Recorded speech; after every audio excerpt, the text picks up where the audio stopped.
Everything itches during the summer on my body. But we didn't need to hear that, and I don't know why I opened with that. Hey guys, welcome to Night of Champions 2013, brother. Yeah, welcome to, let's this be the fourth pay-per-view in the series now? I've lost count. Yeah, we're having a lot of, great matches here. I'll run down the card for you real quick, if I can get it. I had to take a picture of it since I don't want to spoil the matches. So you can, by seeing the card, you know, we have a lot of champions. So it's only fitting that it's called Night of Champions. You know, back then I didn't see the logic, but clearly I was too smart for WWE's amazing booking. We have a lot of matches on the card, you know. I'm just going to run down the card. You know, Xavier Woods versus Damien Sandow.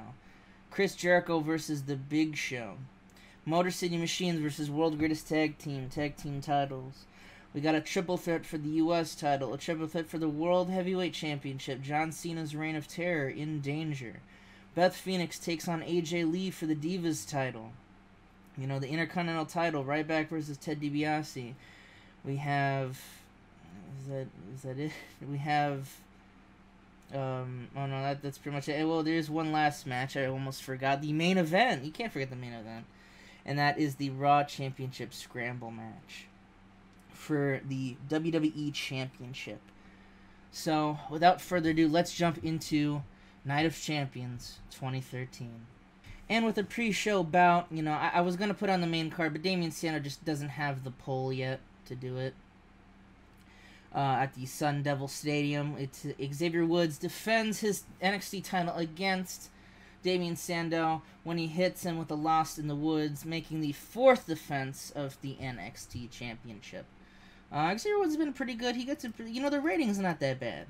You know, Damien Sandow is an opener, and, you know, Xavier Woods is mid-carder, and, you know, all this other stuff, you know, but what can you do? Like I said, I put on the pre-show just because it's the pre-show, and I figured that's probably best to have it. We have the opening segment, which is just, you know, a pay-per-view getting some extra heat on some storylines I felt could use it. You know, with opening up by Night of Gold by CFO, which was the theme at the time. I like to use the actual themes. I was going to do the actual stadiums, but, you know, I kind of like the idea of running, you know, actual stadiums with the amount of people I can actually fit in there.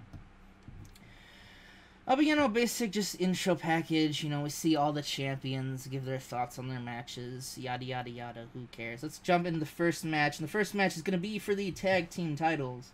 It's going to be the Motor City Machines defending against the world's greatest tag team. Let's see how it does. And at a 90A, I thought it might get low 80s, but still, damn, that's a pretty good match. The Motor City Machines, they defend the tag team titles. They manage to hit Shelton with the Made in Detroit, and the Motor City Machines pick up the win, making defense number 3 of their World Tag Team titles. Good match by them. You know, great way to open up. Shelton Benjamin with a 97. You know, Shelley and Shave at 94, 91 respectively. Only Charlie Haas bringing the match down. Great tag team action as always. I love my tag team division. But, you know, there's not a lot of tag teams. But, you know, we're working on that. We're working on that. We're experimenting, you know. Sometimes you gotta experiment to get tag teams. And next we have The Big Show and Chris Jericho having their grudge match. And apparently they just don't click at all. So the match just doesn't do that good. A B 71, B minus. You know, that's fine. You know, the feud now pretty much is over. You know, the Big Show has managed to hit the knockout punch on Chris Jericho. You know, in kind of an awkward bout, but, you know, we haven't had really an awkward bout on pay-per-view for a while, so what can you say? You know, absolutely fine with that. You know, like I said, what can you do? What can you do? But still, next, I forgot about this. Next, we have a segment. We see Wade Barrett and the rest of England's finest. They're backstage. He's gonna promo about the Raw Championship Scramble match. You know, he's going to say he's going to beat Kofi Kingston. Of course, what was he going to say not? But suddenly, the door opens up, and it's Matt and Nick Jackson. It's the Young Bucks. The Young Bucks come out because Nick Jackson won Tough Enough in FCW. It's a title. So I figured I might as well do it. And, you know, in my canon, the Young Bucks it was down to Matt and Nick. So no matter who won, one of the Young Bucks was going to win. They picked Nick. So Nick, the official winner, is there because they're like, hey, is this where you cut the promo? And Wade's like, who the fuck are you? Like, get the fuck out of here. And Nick's like they're trying to kick them out, and Nick's like, he's like, I'm Nick Jackson, one tough enough. He's like, I'm challenging Xavier Woods for the NXT title on the next episode of SmackDown. Because that's what I figure you get a title shot. And, Nick Jackson, they figured, hey, why don't we get for a title we actually have a chance to win the NXT title. So on SmackDown, let's just book that. I think we're able to book it. I don't know if this will go through because he's in developmental. And they're not debuting, like, I guess, this is their main roster debut. Kind of like Kevin Owens. God, I have so many stupid matches. There's a lot of matches in this thing. So it's going to be, what's it called? Xavier Woods taking on Nick Jackson for the FCW, not the FCW, the NXT Championship. So they're a fun little promo by the Young Bucks debuting just to see how everything's going. And next we have, I kind of hope this match did better, but again, what can you do? We have a decent match that didn't have much heat. Tokyo Pimp Yujiro and Takahashi defeated Seth Rollins and Douglas Williams in 1823 when the Tokyo Pimp defeated Doug Williams with the move that I can't pronounce. During the match, we saw Dean Ambrose run and attack Williams, and Magnus run and attack Seth. Yujiro Takahashi makes defense number 1 of the United States title. So Tokyo Pimp managing to get away with the win here at Night of Champions, retaining his, but a lot of championship retainings, going on. That's always good to see. Next we have a decent match. God, these matches are kind of disappointing. AJ Lee defeats Beth Phoenix by submission with the Black Widow. AJ Lee defends her WWE Divas title in an 86B+. It's not too disappointing. But overall, good match by the women, calming the crowd after that spot fest that we had in the last match. Maybe that's why it didn't do as good. And no worker improvements. But AJ Lee keeps hold of her Divas title that she's held since WrestleMania. Overall, good match on her part. But now, here we're coming to the main event segments, brother. We have the video package. It's time for the World Heavyweight Championship Triple Threat match. John Cena, Drew McIntyre, Dolph Ziggler. Will John Cena's reign of terror come to an end? Can Dolph Ziggler overcome the odds? Can Drew McIntyre come over the odds? A lot of people don't like when the heel champion is booked against that, but really the odds are more stacked against Ziggler than anything. Because obviously, the audience isn't rooting for Drew, he's a heel. And then no one in their right minds is rooting for John Cena after the things he's done. So really, all of our collective efforts are put into Dolph Ziggler. But, his mind's not in the right place. He's very emotional right now. We don't know how that affects him or not. And we see the result of that. And it just doesn't work for Dolph. In a 99 A-star match, John Cena defeats Dolph Ziggler and Drew McIntyre by pinning Dolph Ziggler with the Attitude Adjustment. John Cena makes defense number 2 of the World Heavyweight Championship. Despite all of the company's efforts, Cena's title reign of just pure terror continues. And after this segment, Dolph Ziggler just loses it. It takes him a bit to get up, but he's pissed. He cannot believe that he himself failed. He failed. He was pinned. I had an idea for a specific finish, but I'll let you, the viewer, ambiguously, how you want to see the finish. But eventually, Triple H and Stephanie come out with security because Dolph just refuses to leave. They have to drag Dolph away. Dolph spits on Triple H. Stephanie is shocked. Triple H is shocked. Maybe what Sean said was that in a world where Triple H and Stephanie weren't, idiots, apparently, maybe we would have seen Dolph Ziggler win the belt. Maybe even Drew McIntyre win the belt. But no, because of their actions, at the end of the day, John Cena is still the heavyweight champion. And next we get into a decent match between Ryback and Ted DiBiase Jr. for the Intercontinental Championship. Nothing really much. Ryback manages to beat Ted DiBiase, who's probably still selling a lot of the damage from his match with John Cena.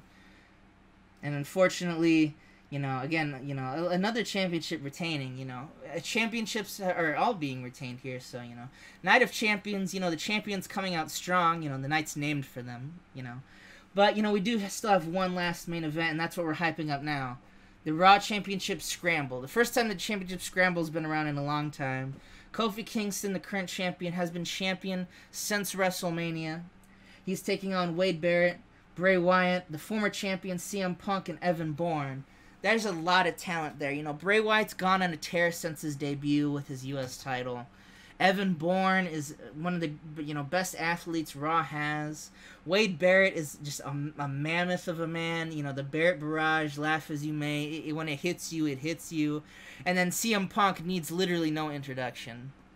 Absolutely one of the best wrestlers in the world. But Kofi Kingston is too. Will we have a new champion this championship scramble? No, we do not. Kofi Kingston manages to win the day after hitting Evan Bourne with a Trouble in Paradise. Kofi Kingston makes defense number 4 of the WWE title. All the championships managed to be retained tonight. I thought of changing some titles, but obviously, I just kind of like the champs we have now, and, obviously I've written these storylines in advance, so I don't know why I'm speaking. But Kofi Kingston and CM Punk getting the same rating is always good. Wade Barrett getting a 92. Bray Wyatt almost hitting the 90s. And, Evan Bourne coming in 81. But still, all that talent in there keeps that in a 99 A-star match. Great opportune match. It went almost 30 minutes. I believe, 30 minutes. It says right there. I don't know why I'm guessing these things. But, great match. Let's see how that pay-per-view itself did. Well, there's one more match as a post-show match. Post-show match that was alright. Sin Cara and Justin Gabriel take on the Shield, with being Roman Reigns and Dolph Ziggler. But Roman Reigns spears Justin Gabriel out of his boots to win the day. And pretty good ratings from, Roman with a 63, Dean with a 70. Pretty impressive. And, they're improving. Sin Cara improving in Rumble. Dean improving in performance. We're molding their young minds. And now we can officially end Night of Champions to see how it did. 97A, I didn't think the rating would be that high, but, of course I'm glad nonetheless. We have to print that screenshot out. I like to. But really good pay-per-view besides some disappointment. The only real disappointment looking back was the Big Show and Chris Jericho. I wasn't gonna... their feud was at this point is over. And I had no intention to keep it going. But I would have liked to have had, I just kind of would have liked to not have them been, bad in the ring together. Because we could have maybe had some Raw matches. Actually, I do think I had one thing planned out, but, that's kind of on the sidelines now. But that's absolutely fine. All things considered, good pay-per-view. All the championship managed to retain. I thought we might get a complaint about the Young Bucks being on there, being used too much, but no, they were good. Overall, great pay-per-view, and, I love doing this series. It's great, so sorry if I'm dragging on. I was watching, never mind, what's it called, see, I'm really... It's really early in the morning when I'm recording this stuff. Because that's the only time I get to record, usually. So, sorry if I sound a little flustered. Because I'm in Cloud 9. But anyway, that's it for the end of the show. Thanks for watching the pay-per-view. Thanks, guys, for supporting the series. And I will see you guys on the next episode of Monday Night Raw.